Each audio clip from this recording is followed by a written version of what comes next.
Salut les amis, aujourd'hui c'est Ben de Gork Factory et on va continuer avec la mise à jour faite par Parabellum les 23 et 24 mai avec le livre d'armée des Dwegom, nos chers petits amis courts sur pattes. Vous avez vu, j'ai pas d'INA, hein, on se moque pas. Donc commençons par les règles d'armée. Vous savez, quand vous constituez votre armée de Dwegom, vous avez ce qu'on appelle les Dwegom Creeds. C'est à l'instar comme ça, un petit peu voilà, des Sanka et des Spires. Vous choisissez une lignée entre guillemets, mais là ça va dépendre de votre général. Et ils vont modifier une des règles qui la composent, c'est-à-dire celle du Tempered Creed, le Elemental Potency. Alors en fait ils l'ont complètement réécrite. Bon, il y a clairement un nerf là-dessus. Maintenant, pour l'avoir subi, c'était quand même assez violent, je trouve, et ça pouvait être assez frustrant dans certaines situations. Alors est-ce que c'était justifié ou pas, sachant que les Dwegom c'est déjà une armée très élitiste, donc c'était une bonne règle pour eux. Maintenant, est-ce que c'était trop fort? Je ne sais pas. Moi, ce que j'ai constaté quand je l'affrontais, c'est que c'était fort. Après, est-ce que ça l'était trop? Je ne pourrais pas dire, j'ai pas assez de recul sur cette règle, mais c'était vraiment pas mal. Pour vous la dépeindre, avant en fait, le personnage, au début de... Avant, c'était au début de chaque phase de suprématie, il marquait un token. Un token d'élémentaire, de pouvoir élémentaire. Et ensuite, à chaque fois qu'il réussissait à lancer un sort, il marquait encore des tokens. Et ces tokens-là, vous pouvez les dépenser pour les unités qui sont dans les 8 pouces de votre sorcier.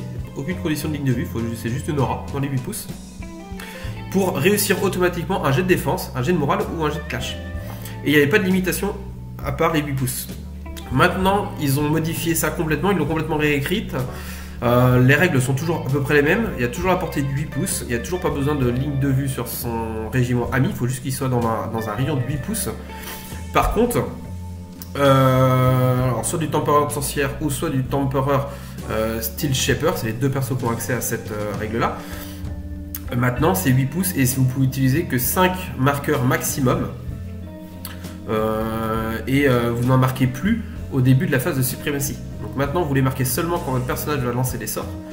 Et vous pourrez utiliser que 5 tokens maximum sur une même phase pour un de vos régiments.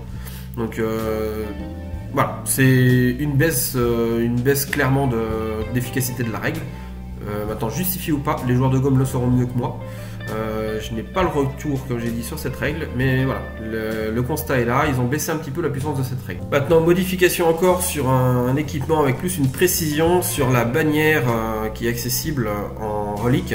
La bannière Until the Wave 2 pour 30 points, donc ça ne change pas le coup en points. Par contre, cette bannière-là vous donne la règle Bastion plus 1 en événement de tirage si votre unité est à au moins la moitié de ses stands dans une zone d'objectif, donc les zones de contrôle. Et ils ont rapporté la précision, comme bien on l'a vu sur tous les autres livres avant, que le personnage lui ne gagne pas cet événement de tirage. Donc voilà, le personnage ne va pas pouvoir également faire un tirage pour avoir encore un plus 1 et stacker les trucs, d'autant plus que là c'est important.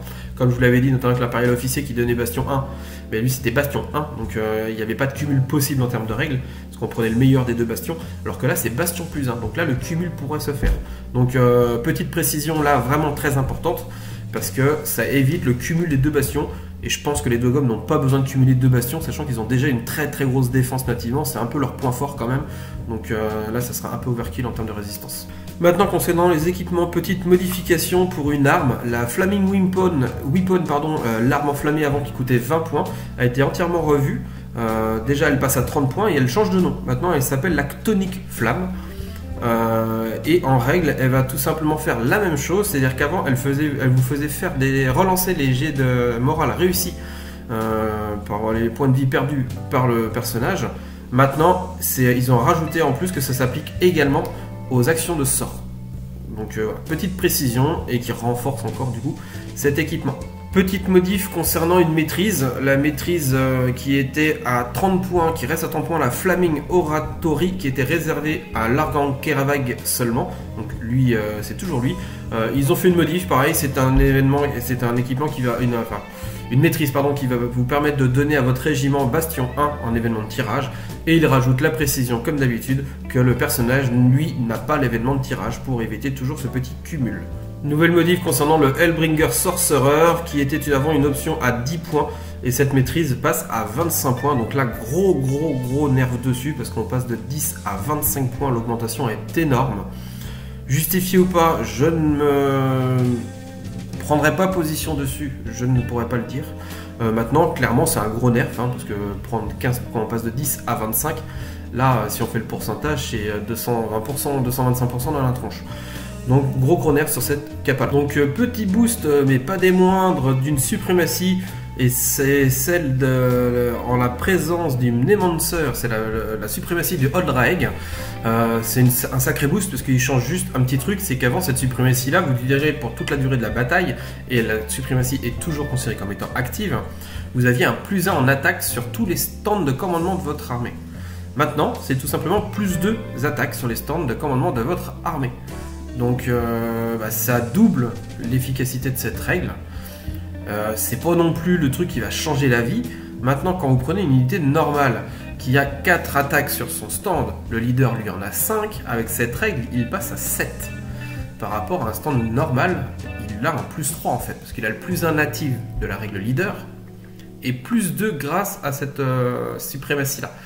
Donc c'est quand même pas dégueulasse, vous pouvez quasiment doubler, en règle générale, doubler à 30% de plus d'attaque sur tous vos stands de commandement. Mine de rien, quand vous ramenez ça sur un stand, sur une unité de 3 figurines, sachant que les leaders on les paye pas, hein, en général les leaders sont toujours gratuits, donc c'est un gros plus quand même sur les unités qui va renforcer encore un petit peu l'impact du côté, je trouve, élitiste de l'armée, où on a des leaders qui tapent vraiment, qu'on voit vraiment la sauce. Donc ça c'est plutôt cool. Maintenant, petite modif au niveau de certains sorts. Donc le Ardent Keraveg qui a 2 sorts se voit modifier d'un de ses sorts, la Resolve. Alors c'est pas une grosse modif, c'est un ajout de règle, mais pas des moindres. Pour rappel, c'est un sort qui se lance à 12 pouces en harmonisation à 3 avec une mise à l'échelle, qui faisait que votre unité enlevait le statut brisé, comme si elle avait fait l'action de ralliement. Sauf que ça ne lui prend pas d'activation pour le faire. Ensuite, maintenant, vous allez y rajouter tout simplement la règle inspirée. C'est-à-dire que l'unité va enlever son broken et en plus, elle va gagner la règle inspirée pour le round en cours. Ça, c'est énorme parce qu'en fait, vous gagnez 2 actions. Vous gagnez la règle ralliement gratuitement et la règle inspirée, l'action inspirée gratuitement. Ça, c'est vraiment énorme. Donc, c'est un très très bon sort. C'était déjà un sort qui était vraiment sympathique. Et là, ça devient un sort qui est vraiment. Je pense que le Dwygom va vraiment l'apprécier et je vais pas dire qu'on va pas il va pouvoir s'en passer, mais c'est un sacré plus quand même dans l'armée de se dire il y a une unité à chaque fois, je vais pouvoir lui enlever son brisé et en plus l'inspirer gratos, ou même si elle n'est pas brisée, de toute façon, vous mettez l'inspiration gratos sur l'unité. Donc ça, c'est quand même très fort.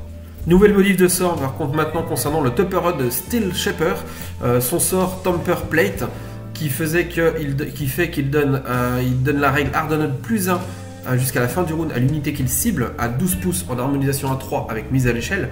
Maintenant, c'est toujours Hardened +1 spécial round jusqu'à la fin du round. Par contre, c'est précisé jusqu'à un maximum de 2.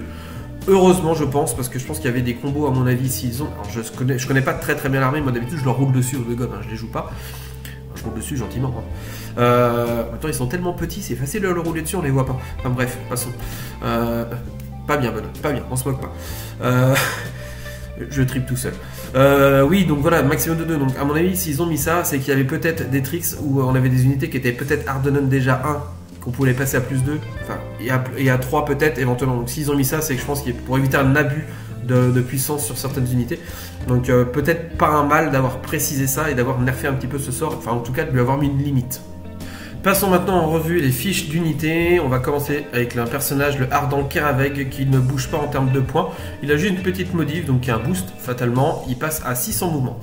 Donc voilà, petit boost de mouvement sur le Ardent Keraveg. Ensuite, nous avons les Flammes Berserker qui, eux, vont voir leur aura de mort passer à 2 et leur étendard passer à 5 en coup en points. 10, pardon. Donc, petite augmentation, hein, parce que l'aura de mort n'était pas à 2 et l'étendard ne valait pas 10. Hein. C'était quand même 20 points l'étendard, il passe à 10, donc on divise par 2. Et l'aura de mort était à 1, elle passe à 2, donc il double littéralement l'aura de mort. Ça, après, l'aura de mort a été boosté un petit peu chez tout le monde, vu qu'ils ont nerfé l'effet de la règle. Et pour compenser un petit peu, enfin, elle a été nerfée, entre guillemets, puisqu'elle a été nerfée, mais ils ont augmenté souvent les auras de mort sur la plupart des unités qui l'avaient à travers l'élite armée. Donc c'est un nerf, mais c'est plutôt un ajustement, une modification de règle. Ensuite, quelques ajustements en coup en point concernant les différentes unités qui vont suivre. Donc à savoir les Dragon Slayer qui passent de 200 à 210 points. Donc petit nerf parce qu'ils prennent une petite augmentation de 5%. Ensuite, le Magma Forge lui aussi a une modification en points. On s'étale pas, il n'existe pas encore en figurine. Les Inferna Automata passent de 180 à 190 points. Donc pareil, petit nerf parce qu'ils augmentent le coup en point de l'unité. Les Steelforge qui arrivent bientôt, eux j'en parle un petit peu parce qu'ils sont en préco actuellement, même si voilà, ils ne sont pas encore sortis aujourd'hui, ils arrivent le mois prochain. Les Steelforge eux sont à 210 points alors qu'avant ils étaient à 200 points. Donc petite augmentation pareil de 5% pour leur petite sortie, c'est le cadeau de bienvenue. Et ça va être tout pour les unités. Et maintenant on va voir un petit peu les officiers. Les officiers, alors ils ont fait simple, tous les officiers qui existent chez les Dwegom, à savoir l'exemplar, le Flamecaster, l'Herald of Fire, l'Herald of Magma, l'Herald of Stone et le Némancer Apprentice, qui est limité à 1 par armée toujours. Eux se voient juste une petite précision pour tous les officiers, while this officer is present. C'est-à-dire que ça fonctionne tant que l'officier est présent, ce qui est logique en soi. Pourquoi cette précision? C'est juste pour dire, on a une petite précision, tant que l'officier est là, la règle fonctionne. Et pour finir, concernant les mises à jour du livre d'armée des Dwegom, nous avons une petite modif, mais pas des moindres quand même, sur l'Overcharge. L'Overcharge, c'est la règle que vous avez avec notamment le gros lézard avec ses gros canons en magma, qui va fouler, en fait, il va pouvoir avoir des marqueurs d'Overcharge que vous allez gagner en faisant des actions. Voilà. On va pas revenir sur la mécanique. Vous allez pouvoir dépenser des marqueurs quand vous allez faire votre action de tir avec le lézard pour vous augmenter votre règle de barrage de plus 2 et armor piercing plus 1. Ils ont mis une petite limitation, ils ont un petit peu nerfé le truc. C'est que maintenant chaque marqueur va vous donner toujours barrage plus 2 et armor piercing plus 1. Ça ne change pas. Par contre, vous êtes limité en armor piercing, ça ne pourra pas excéder le 2. Ça, c'est pour éviter d'avoir une unité, vous en maxez plein, et puis à vous tirer quand vous avez ce qu'il fallait, vous avez 3-4 marqueurs, et vous tirez à armor piercing 4, 5, 6, soyons fous. Enfin voilà. Là par contre, vous allez tirer à la sauce en termes de nombre de tirs, parce que ça, c'est pas bloqué, vous pouvez toujours augmenter de plus 2 à chaque fois. Par contre, dès que vous atteignez le seuil de 2 en armor piercing, vous ne bénéficierez que de plus 2 en barrage supplémentaire pour les marqueurs excédentaires. Peut-être pas un mal, parce que je pense qu'il y avait des tricks à faire avec lui de tir qui étaient ultra violents en montant vraiment les marqueurs de charge, et puis pour être sûr d'avoir une armure piercing suffisante pour vous passer à 0 et laver complètement votre régiment. Là au moins, il y aura toujours une chance de se défendre. Donc c'est peut-être pas un mal. Ils ont également apporté la précision que le personnage, lui qui est dessus, ne bénéficie pas des marqueurs Overcharge. Parce que le personnage qui est dessus, souvent le Templar Sorcerer peut tirer. Donc lui ne bénéficie pas, c'est vraiment que pour le gros lézard que ça donne des boosts.